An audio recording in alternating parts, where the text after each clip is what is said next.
Bismillahirrahmanirrahim. This is Dr. Numan Asgar, your biology expert. So let's start today's topic. Nervous coordination in mammals. Nervous coordination में जो आज का topic है that is nerve impulse. सो उसमें सबसे पहले हम डिस्कस करने लगे हैं properties of the nerve fibre. इसमें सबसे पहली प्रॉपर्टी है that is excitability. Excitability is basically the excitement of the specific nerve fibre को शो करती है। तो नर्व फाइबर तब एक्साइटेड होती है जब वो स्टिमुलस रिसीव करती है। तो जो स्टिमुलस होता है जब वो रिसीव करती है नर्व फाइबर, तो वो एक स्टेट ऑफ लोकल एक्साइट में चली जाती है। लोकल एक्साइट यानी कि एक्साइटेबिलिटी आ जाएगी उसके अंदर, वो एक्टिवेट हो जाएगी और वो इम्पल्स जिसको कंडक्शन ऑफ द इम्पल्स जो है वो स्टार्ट कर देगी। अब ये जो स्टिमुलस है जो इसको एक्साइट करेगा, ये स्टिमुलस जो है ये फिजिकल भी हो सकता है, जिसमें आ जाएगा लाइक हीट, लाइक कोल्ड। ये जो स्टिमुलस है ये केमिकल भी हो सकता है लाइक एसिड, बेस। ये जो स्टिमुलस है ये मैकेनिकल भी हो सकता है, जैसे कोई इंजरी हो गई अगर इन द केस। और ये जो स्टिमुलस है ये इलेक्ट्रिकल भी हो सकता है। नेक्स्ट प्रॉपर्टी देखते हैं हम, जिसमें आ जाएगा ऑल और none rule. The next property. अब इस प्रॉपर्टी में ये चीज हमें बताती है कि it is a specific stimulus जिसको हम थ्रेश होल्ड स्टिमुलस कहते हैं। ये वो स्टिमुलस है जो एक्टिवेट करेगा या जो स्टिमुलेट करेगा नर्व फाइबर को। और ये जो है threshold stimulus that should be between -55 to -60 millivolt का होना चाहिए। फिर ये जो है, और ये जो थ्रेशोल्ड स्टिमुलस होता है दैट इज ऑलवेज मैक्सिमम। फिर उसके बाद ये जो स्टिमुलस है ये जो है एक्टिवेट कर सकता है मैक्सिमम, ये एक्टिवेट कर सकता है नर्व फाइबर को। नेक्स्ट जो है इसकी प्रॉपर्टी जो कि बहुत इंपॉर्टेंट है दैट इज डिफरेंशियल परमेबिलिटी।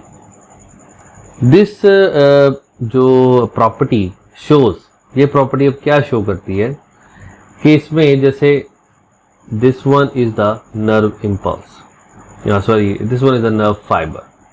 अब नर्व फाइबर में outer side is more positive and inner side is more negative. ये स्टेज है जो रेस्टिंग स्टेज है, जिसमें अभी इसमें से कोई भी इम्पल्स जो है वो क्रॉस नहीं कर रही। तो क्या होगा, दिस ये जो इसके आउटर साइड पे है ये मैं शो कर रहा हूँ एक्स्ट्रा सेलुलर फ्लूइड है, ठीक है। That one is the intracellular area, this one over there. और अब क्या होता है, अब अकॉर्डिंग टू दिस कि यहाँ पे जो है वो सोडियम आयंस ज़्यादा हैं आउटर साइड पे, और इनर साइड पे पोटेशियम आयंस ज़्यादा होते हैं। तो जो वैल्यू है अकॉर्डिंग टू योर बुक कि ये 10 टाइम्स मोर आउटसाइड है than inside, and they are 20 times more inside than outside. अब इनर साइड नेगेटिव क्यों होती है? ये चार्ज का डिफरेंस की वजह से है। अब बेसिकली इनर साइड पे प्रेजेंट होती हैं, एक तो पोटेशियम आयंस प्रेजेंट होते हैं, दूसरे इनर साइड पे नेगेटिव ऑर्गेनिक आयंस भी हैं और नेगेटिव चार्ज प्रोटीन्स भी प्रेजेंट होती हैं, जिसकी वजह से inner side is more negative than the outer side. और ये जो मेम्ब्रेन होती है, इसको, ये जो मेम्ब्रेन है इसको कहा जाता है न्यूरोलीमा।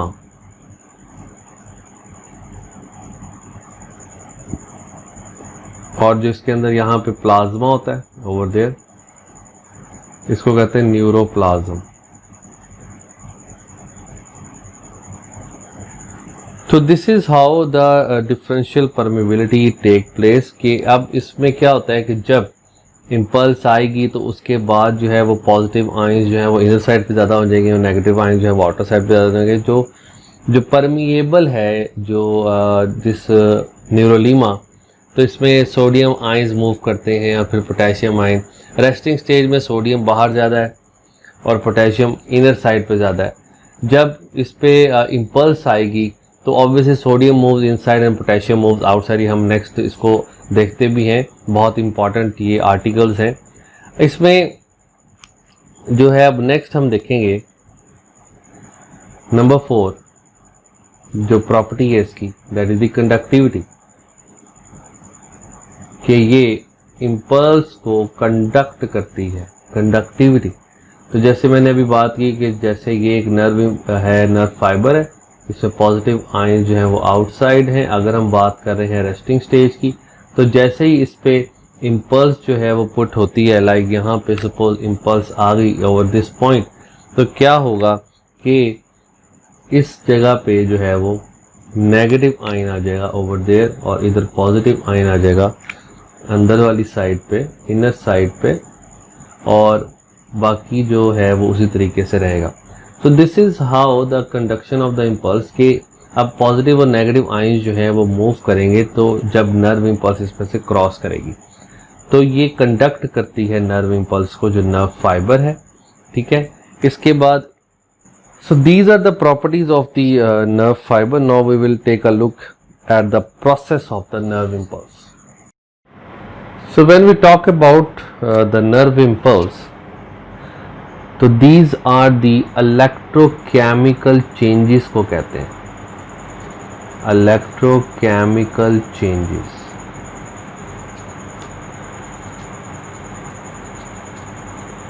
that occur in a nerve fiber.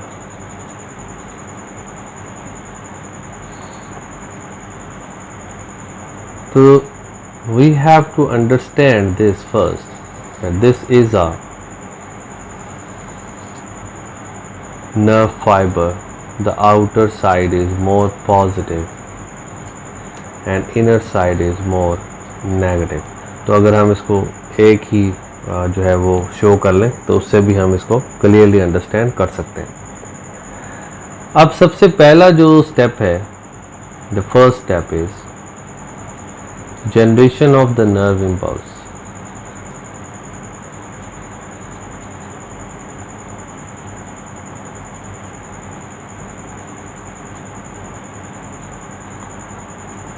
अब इस स्टेप पे हम सबसे पहले डिस्कस करेंगे कि जो ये नर्व फाइबर है रेस्टिंग स्टेज पे, this is the nerve fibre. Resting stage पे ये कंडीशन होती है लाइक दिस वन, और इसको मैं यहाँ पे मेंशन कर रहा हूँ, this is the resting membrane potential, जिसको हम कहते हैं RMP। रेस्टिंग मेम्ब्रेन पोटेंशियल पे जो मेम्ब्रेन होती है इसको हम पोलराइज्ड कहते हैं। कि ये पॉइंट्स अब मैं यहाँ पे लिख रहा हूँ, पोलराइज्ड है।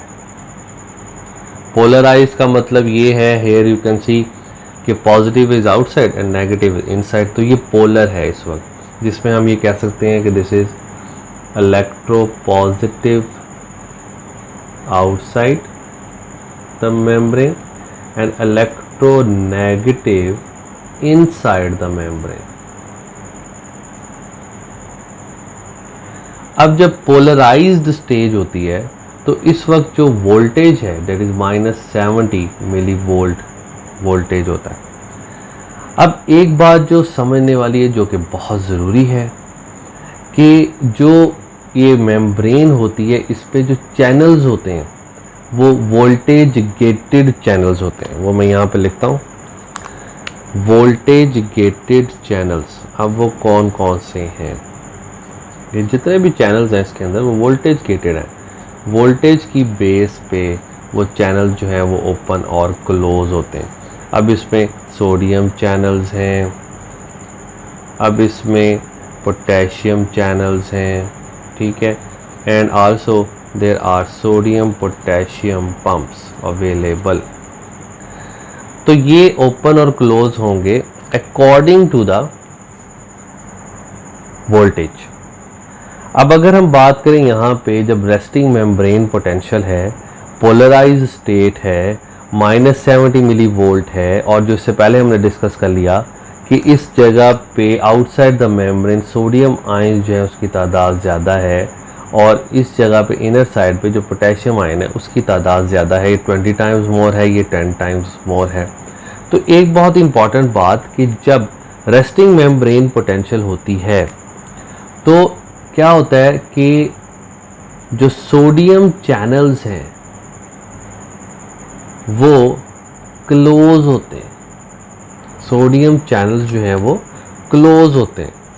अब यहाँ पे मैं आपको मेंशन करता हूँ sodium channel, you can C, so this one is the membrane. यहाँ पे एक सोडियम चैनल मैंने बनाया लाइक दिस वन, ये सोडियम चैनल है, और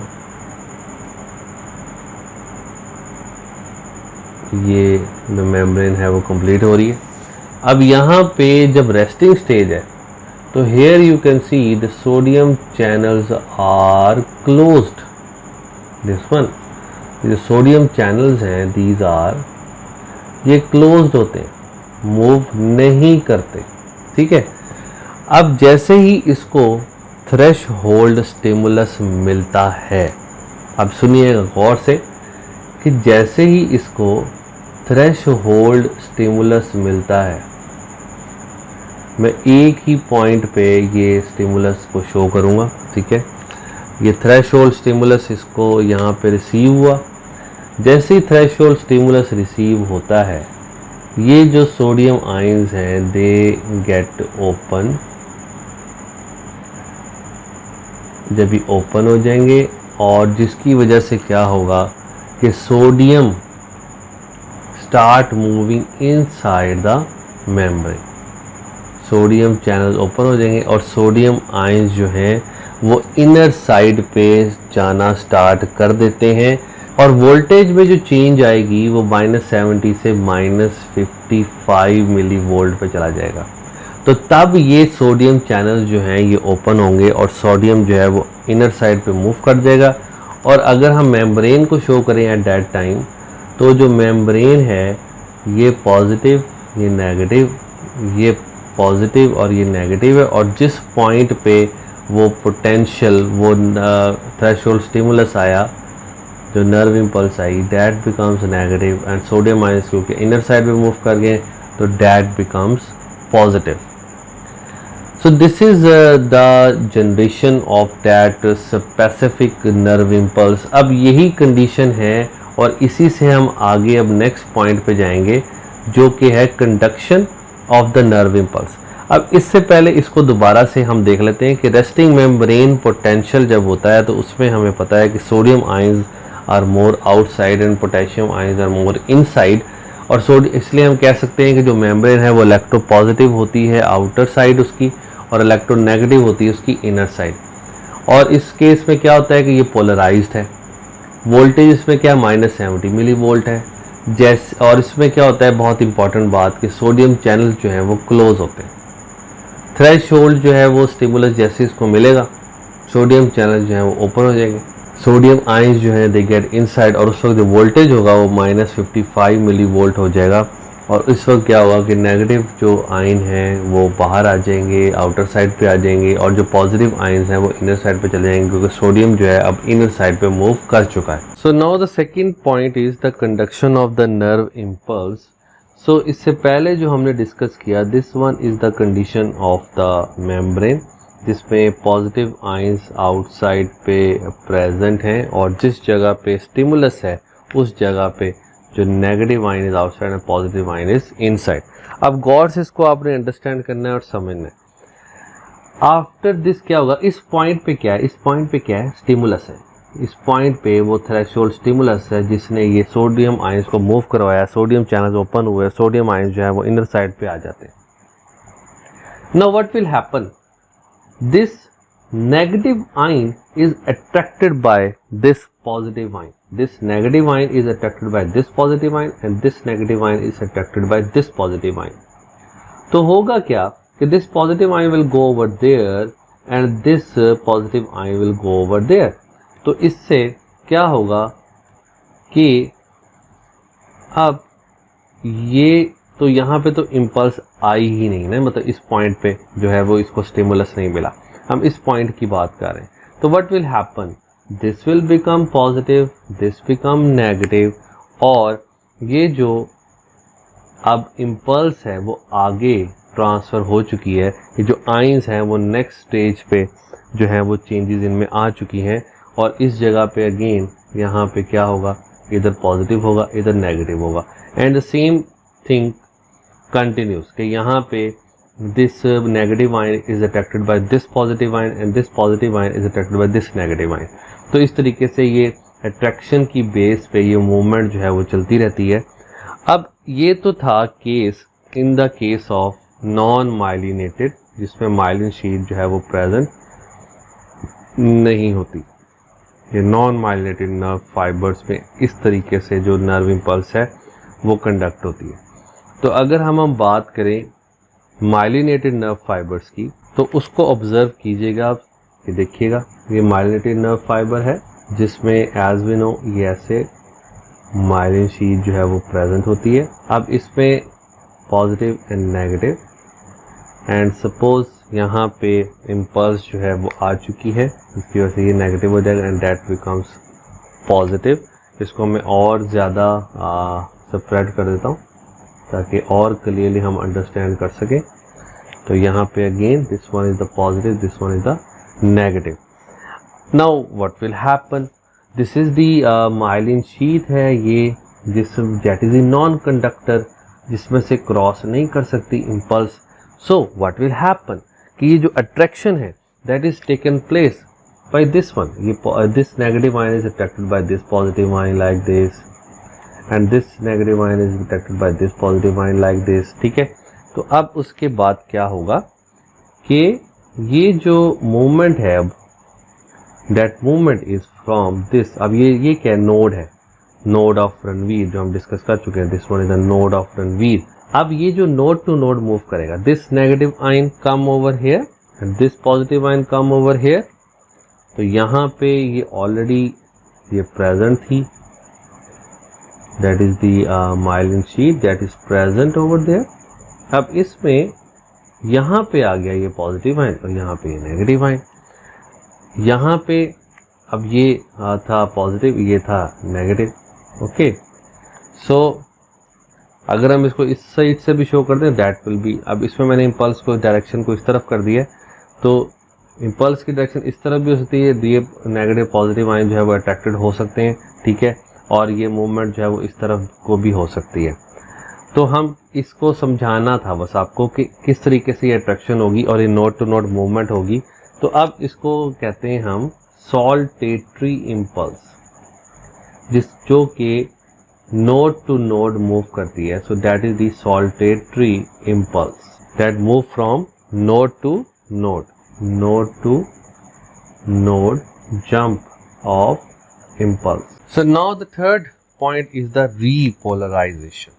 So very important कि इसको understand किया जाए। Here you can see this one is the polarized state, जिसको हम पहले डिस्कस कर चुके हैं।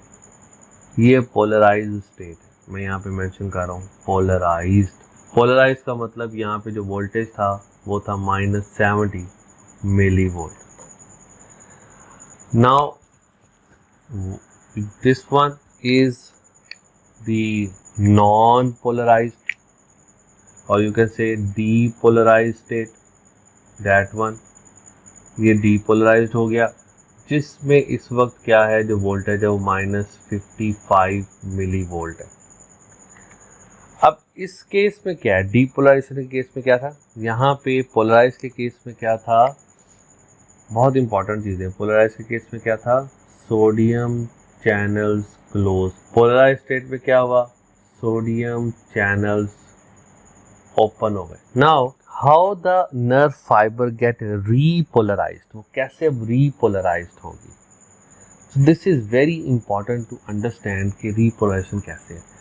तो रीपोलराइजेशन तब होगी, अब ये जो था ना, ये मैंने शो किया यहाँ पे, तो this one is the sodium channel, जो हमने इससे पहले डिस्कस किया, ये सोडियम चैनल है और ये ओपन है। इस केस में जब होगी रीपोलराइजेशन, अब इसके आगे यहाँ पे मैं इधर ही ड्रॉ करूँगा, ठीक है। अब जब होगी रीपोलराइजेशन तो what will happen, this sodium channel gate closed, okay. अब ओपन होंगे पोटेशियम चैनल्स, ये पोटेशियम चैनल्स जो है ये अब ओपन हो जाएंगे, this one is the potassium channel. अब पोटेशियम चैनल ओपन होंगे तो इनर साइड से जो पोटेशियम है अब वो आउटसाइड को मूव करेगी और सोडियम आयन जो है वो इनर साइड में ही प्रेजेंट है। तो सोडियम आयन्स मूव किए जब डीपोलराइजेशन हुई, और अब जो ये स्टेप है दैट इज ऑफ रीपोलराइजेशन, जिसमें वो वापस अपनी ओरिजिनल स्टेट में जाने की कोशिश कर रही है नर्व फाइबर। अब इसमें क्या होगा कि ये बात याद रखनी है कि पोटेशियम आयन्स अब मूव करेंगे, क्योंकि पोटेशियम चैनल्स ओपन होंगे। पोटेशियम चैनल्स जो है that get open at this stage, और इस वक्त ये जो वोल्टेज है वो क्या होगी, वोल्टेज होगी +50 मिली वोल्ट। तो जैसे पहले भी डिस्कस हुआ था कि ये जो चैनल्स हैं ये वोल्टेज गेटेड चैनल्स हैं। तो potassium ion will move outside, potassium channel will now open, the voltage become +50 milli volt and this is the repolarisation. अब पोटेशियम आयन ने बाहर मूव किया है, जबकि हम ये पढ़ चुके हैं कि बाहर यानी कि outer side of the membrane में सोडियम आयंस की तादाद ज़्यादा होती है और इनर साइड में पोटेशियम आयंस की तादाद ज़्यादा होती है। अब यहाँ पे हम ये ऑब्जर्व कर रहे हैं कि पोटेशियम आयंस जो हैं वो बाहर को मूव कर रहे हैं, आउटसाइड द मेम्ब्रेन मूव कर रहे हैं, जबकि जो सोडियम आयंस हैं they are inside the membrane more in this case, तो पोटेशियम आयन बाहर मूव कर गए। अब इस मूवमेंट को और इस आयंस की जो चेंजेस हुई हैं इसको करेक्ट करने में अब इस नर्व फाइबर को टाइम लगेगा। ये नर्व फाइबर जिस टाइम पीरियड में इन आयंस की करेक्शन करती है उस टाइम पीरियड को हम रिफ्रैक्टरी पीरियड कहते हैं।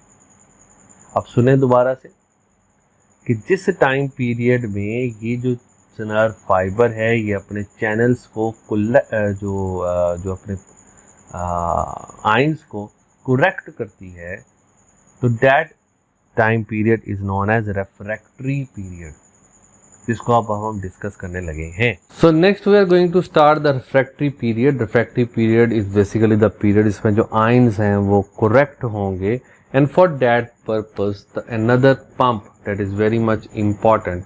तो उससे पहले हम इस चीज़ को डिस्कस कर लें कि अभी तक जो हमने डिस्कशन की वो ये डिस्कशन की कि जी पॉजिटिव आयंस जो हैं वो आउटर साइड पे होते हैं, और यहाँ पे इस केस में यहाँ पे नेगेटिव और ये पॉजिटिव होगा, और इनर साइड जो है वो that is negative and negative. और इस केस में क्या था, हमने डिस्कस किया था कि जो सोडियम चैनल्स हैं वो ओपन होंगे, ठीक है। और फिर क्या हुआ कि फिर व्हाट विल हैपन नेक्स्ट, कि जब ये रीपोलराइजेशन की स्टेज आनी है तो उसमें क्या होगा कि पॉजिटिव आयन जो हैं वो बाहर इस तरह जाएंगे। तो इस केस में क्या होगा कि पोटेशियम चैनल जो हैं वो ओपन हुए। अब यहाँ पे पोटेशियम चैनल्स हैं, इस जगह पे इनर साइड पे सोडियम चैनल्स हैं। तो now the refractory period shows, उसमें क्या होना है कि मैं इम्पल्स को अब ड्रॉ कर रहा हूँ, ठीक है, और यहाँ पे अब हम बनाने लगे हैं दैट इज़ द चैनल जिसको हम पंप जिसको हम सोडियम पोटेशियम पंप कहते हैं। This one is the sodium potassium pump. Now what will happen over there? ATP is now utilized into ADP and inorganic phosphate। यहाँ पे यूटिलाइज होगी, इस एनर्जी से ये पंप जनरेट करेगा, जिसके नतीजे में 3 sodium ions move outside and 2 potassium ions move inside the membrane।